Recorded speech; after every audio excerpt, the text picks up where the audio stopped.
1950, the BRINK'S job, the perfect crime destroyed by betrayal. FBI headquarters, Boston, January 6, 1956.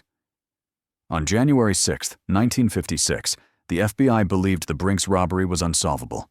6 years. No suspects, no arrests. Then one man walked into headquarters and said, "I'm here to confess." The FBI agent looked up, stunned. Joseph "Specs" O'Keefe stood there, wearing a cheap suit, looking tired, looking angry. 6 years they'd been hunting the BRINK'S gang, the crime of the century. 2.7 million stolen in 17 minutes from the most secure money vault in Boston. Not one clue, not one witness, not one arrest. The perfect crime. And now, one of the thieves was walking in, voluntarily, ready to betray his entire crew.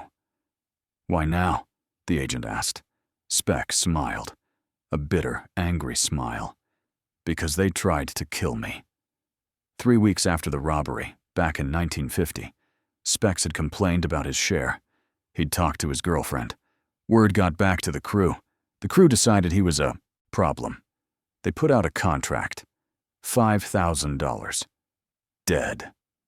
For 6 years, Specs ran, hiding, paranoid, watching his back, surviving 3 assassination attempts.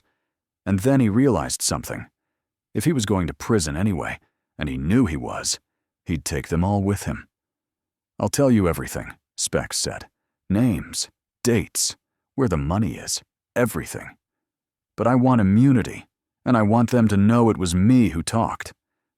The FBI agent leaned forward. "Deal." And just like that, the crime of the century, 6 years of planning, 17 minutes of execution, the perfect heist, was solved. Not by detective work, by revenge. Because Specs O'Keefe proved something the FBI couldn't. There's no honor among thieves, especially when they try to kill you.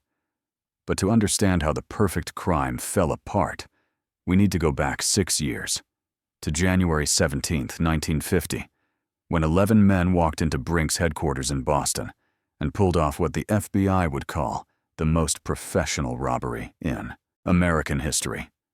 The BRINK'S building, Boston's Fort Knox. In 1950, the BRINK'S company was America's most trusted armored car and security company. Their headquarters at 165 Prince Street in Boston's North End was considered impenetrable, a fortress designed to protect millions of dollars in cash, checks, and securities. The building had multiple levels of security, reinforced doors with complex lock systems, burglar alarms connected directly to police headquarters, armed guards on duty around the clock, time-locked safes that couldn't be opened outside specific hours, security protocols that changed regularly. BRINK'S had never been successfully robbed. Their reputation was built on being unhackable, unbreakable, unstealable, which made it the perfect target for a crew of professional thieves who believed that with enough planning, anything could be stolen. The planning. 6 years of preparation. The BRINK'S robbery didn't begin in 1950. It began in 1944, when a Boston criminal named Tony Pino first started studying the BRINK'S building. Pino was a small-time thief, burglar, and truck hijacker, not particularly violent, not particularly brilliant, but patient and methodical. He'd noticed that BRINK'S trucks transported enormous amounts of money through Boston every day, and he wondered, where did all that money come from? The answer was 165 Prince Street. Every night, BRINK'S trucks would return to headquarters and unload their cash and valuables into the vault, millions of dollars, sitting in one building, protected by guards and locks and alarms. Pino became obsessed. For months, he watched the building. He studied the guards' routines. He noted when trucks arrived and departed. He observed which doors were used, which locks were engaged, which alarms were active. He even befriended a BRINK'S employee who, unknowingly, provided information about internal security procedures. By 1947, Pino had learned something remarkable. BRINK'S security, despite its reputation, had weaknesses. The building's locks were old-fashioned pin tumbler locks, difficult to pick, but not impossible. The alarm system was comprehensive, but had blind spots. The guards followed predictable routines. And most importantly, there was a 2-hour window every evening when large amounts of cash were in the counting room, before being locked in the vault overnight. Pino assembled a crew. Not random criminals, but professionals. Men he'd worked with before. Men who were skilled, disciplined, and could be trusted to stay quiet. The crew eventually consisted of 11 men.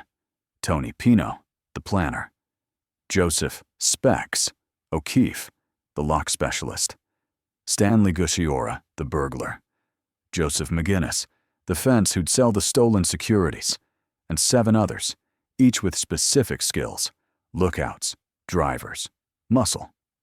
For the next 3 years, from 1947 to 1950, the crew prepared. They didn't just plan the robbery, they practiced it. They broke into the BRINK'S building, repeatedly, not to steal, but to learn. They picked locks, studied alarm systems, timed guard rotations, mapped escape routes. On one reconnaissance mission, Pino and Specs O'Keefe actually stole the lock cylinders from several BRINK'S doors, took them home, made duplicate keys, then returned the cylinders before anyone noticed. They now had keys to BRINK'S headquarters.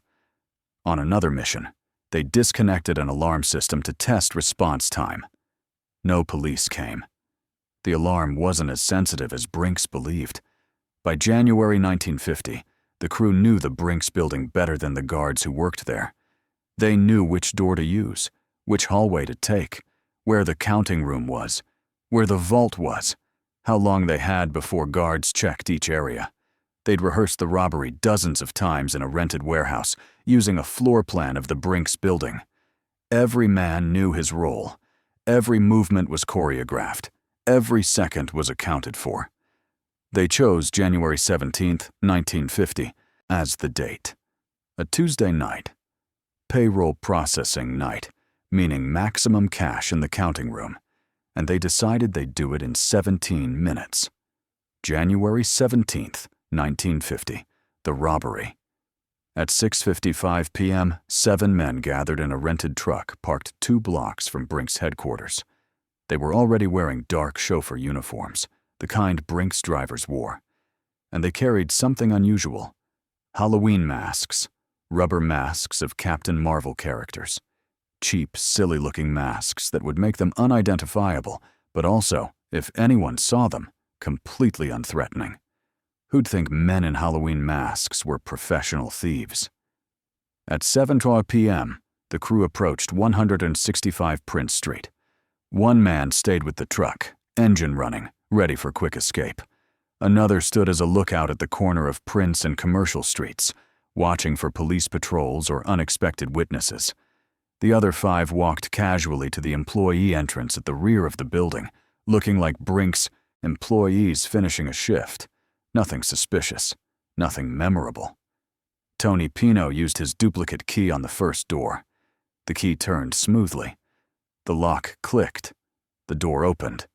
No alarm sounded. They were inside. 7:01 p.m., 60 seconds in.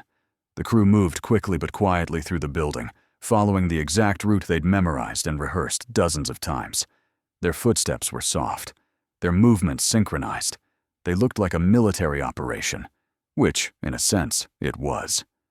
Up the stairs to the second floor, down the corridor, past offices that were dark and empty this time of night, to the second security door leading to the vault area. 7:03 p.m., Specs O'Keefe used another duplicate key. This lock was more complex, a high-security cylinder that had taken him weeks to defeat during the planning phase. But the key worked perfectly. The door opened. Still no alarm.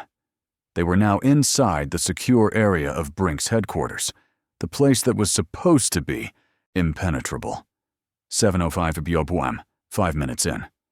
They reached the final door, the entrance to the counting room where BRINK'S employees processed the day's cash receipts.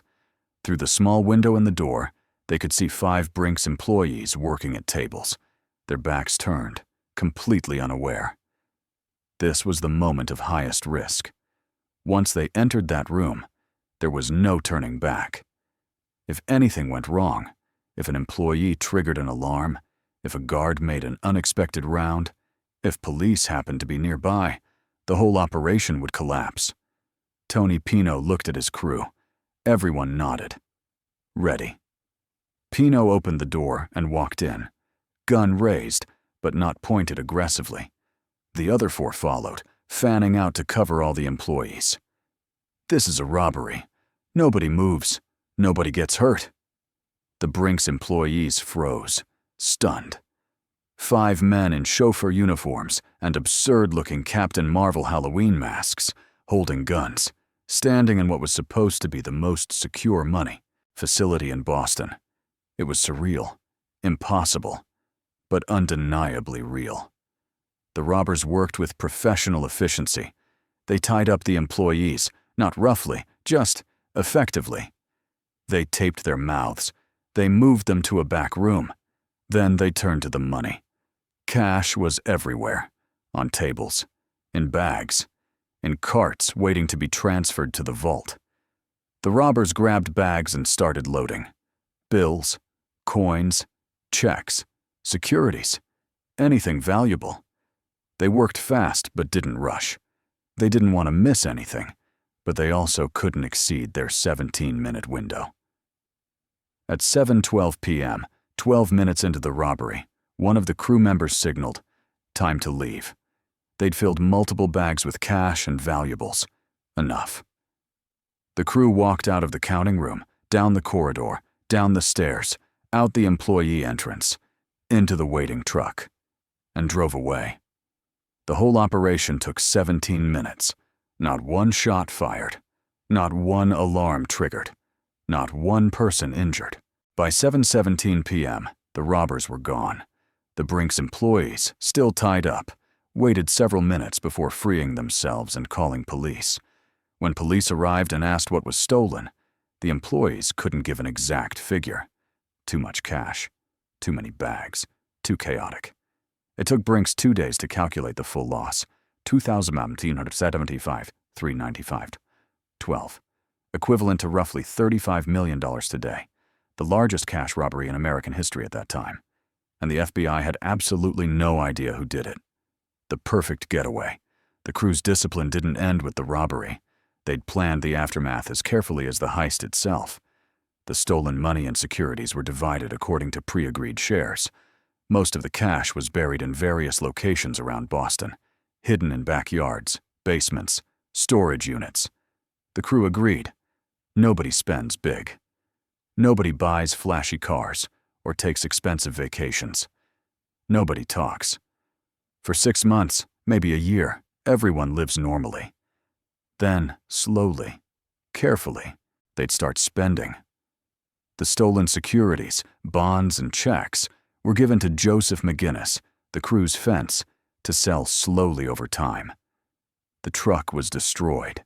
The uniforms and masks were burned. The guns were disposed of. Every piece of evidence was eliminated. And most importantly, the crew stayed quiet. No bragging, no celebrating, no talking. Even to girlfriends, even to wives. The perfect crime requires perfect silence.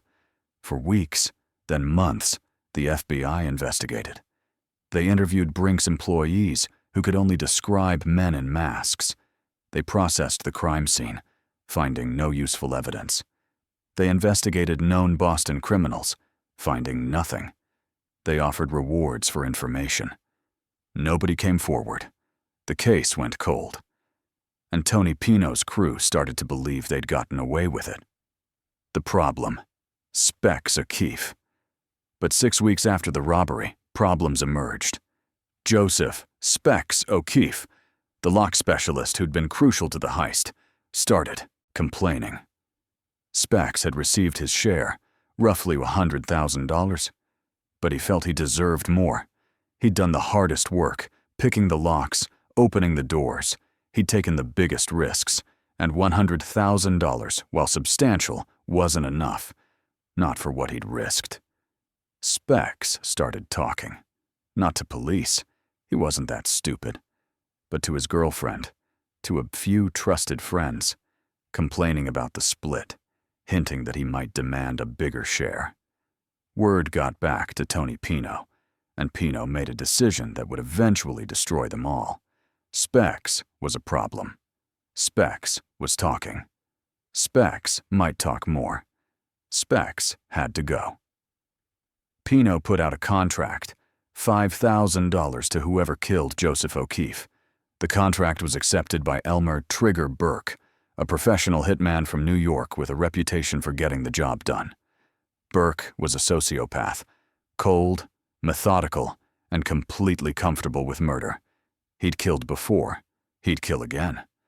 And for $5,000, he'd killed Joseph O'Keefe. Burke began stalking Specs in early June 1950. He learned Specs' routines, his usual routes, his hangouts. He waited for the perfect opportunity, a time and place where he could kill Specs and escape without witnesses.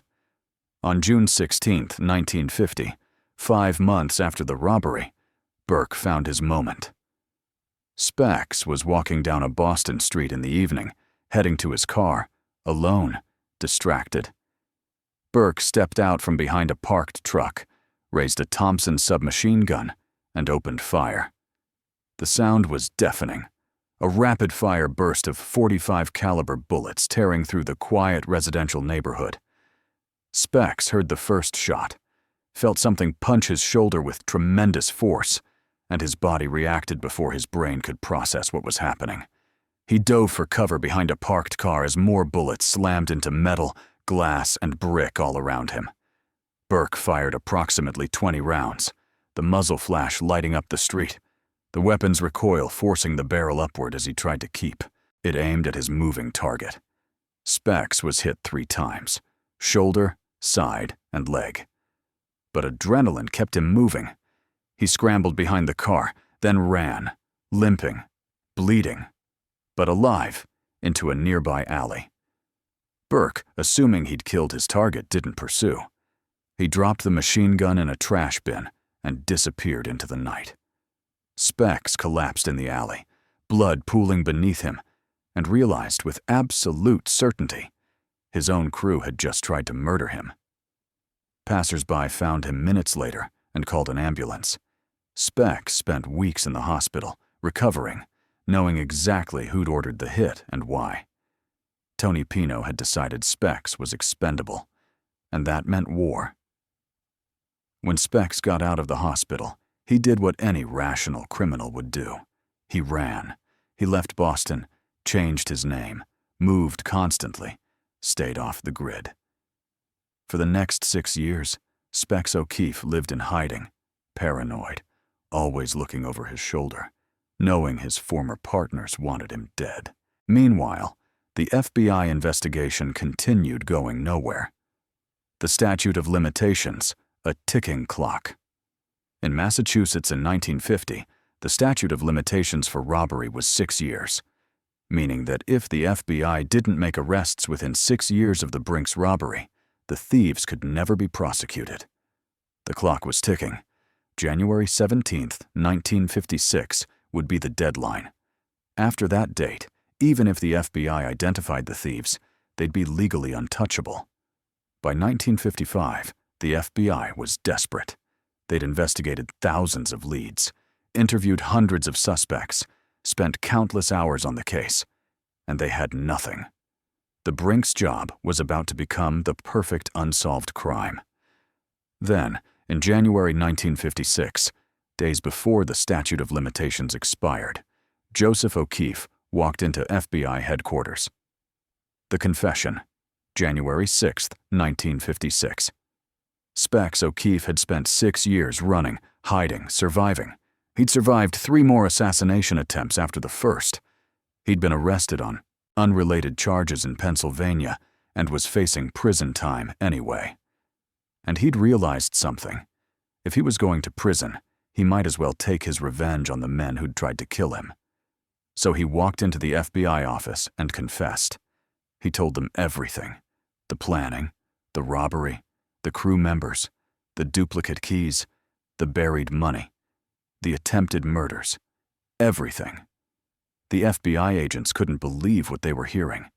The biggest unsolved robbery in American history, solved 10 days before the statute of limitations expired by one of the thieves himself.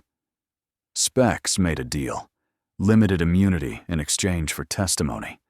He'd serve time, but less than he would have otherwise. And most importantly, his former partners would know that Specs had talked, that he'd betrayed them, that their years of silence had been pointless. The arrests, January 12, 1956. On January 12, 1956, 5 days before the statute of limitations expired, FBI agents arrested 8 members of the BRINK'S robbery crew: Tony Pino, Stanley Gusiora, Joseph McGinnis, and 5 others. They were charged with armed robbery, based entirely on Joseph O'Keefe's testimony. The trials began in 1956. The prosecution's case relied heavily on Specs, who testified in detail about the planning, the execution, and the aftermath of the robbery. The defense tried to discredit him, calling him a liar, a criminal, someone motivated by revenge. But Specs was credible. He knew details only someone involved could know, and the jury believed him. In October 1956, 8 men were convicted of the BRINK'S robbery. They received life sentences. Most of the stolen money was never recovered, buried in locations that even Specs didn't know, or spent carefully over the years, or lost to time. Of the $2.7 million stolen, only about $60,000 was ever found. The aftermath. Honor among thieves. The BRINK'S job proved something that law enforcement had always suspected, but criminals refused to believe. There is no honor among thieves. 6 years of perfect silence, destroyed because one man felt cheated. 6 years of freedom, lost because greed led to a murder contract. The perfect crime, solved not by brilliant detective work, but by betrayal and revenge. Tony Pino died in prison in 1973, bitter and angry, blaming Specs O'Keefe for destroying what should have been the greatest heist in history. Joseph O'Keefe served his reduced sentence and was released in the 1960s. He lived quietly until his death in 1976, forever known as the man who'd snitched on the BRINK'S crew. The other crew members served their sentences, most dying in prison or shortly after release. The BRINK'S robbery became a legend, the subject of books, movies, and countless retellings. The 1978 film The BRINK'S Job, starring Peter Falk, romanticized the heist, portraying the crew as lovable underdogs rather than the disciplined professionals they actually were. But the real story isn't about the perfect heist. It's about what happened after. It's about greed, paranoia, betrayal, and the realization that in the criminal underworld, loyalty lasts only as long as everyone's getting paid. The moment someone feels cheated, loyalty dies. And when loyalty dies, everybody talks. The legacy, lessons from the perfect crime. The BRINK'S robbery changed how security companies operated. BRINK'S completely overhauled their security systems after 1950, installing modern locks, upgrading alarms, changing protocols, ensuring that what happened in Boston could never happen again. The FBI learned lessons too. The case proved that even perfect criminals make mistakes, and that given enough time and pressure, someone always talks. The statute of limitations for major federal crimes was later extended, partly because of the BRINK'S case. But the biggest lesson is simpler. The perfect crime doesn't exist. No matter how well you plan, no matter how carefully you execute, no matter how disciplined your crew, eventually, human nature intervenes. Greed, ego, revenge. Someone talks. Someone makes a mistake. Someone betrays. And the perfect crime falls apart. Joseph O'Keefe walked into FBI headquarters on January 6, 1956, and destroyed the greatest heist in American history with 5 words: I'm here to confess. 6 years of planning, 17 minutes of execution, 6 years of silence, all destroyed by betrayal. Because in the end, there's no honor among thieves, especially when they try to kill you. If you found this story compelling, please like this video and subscribe to our channel for more untold stories from organized crime history. Hit that notification bell so you never miss an episode. Thank you for watching.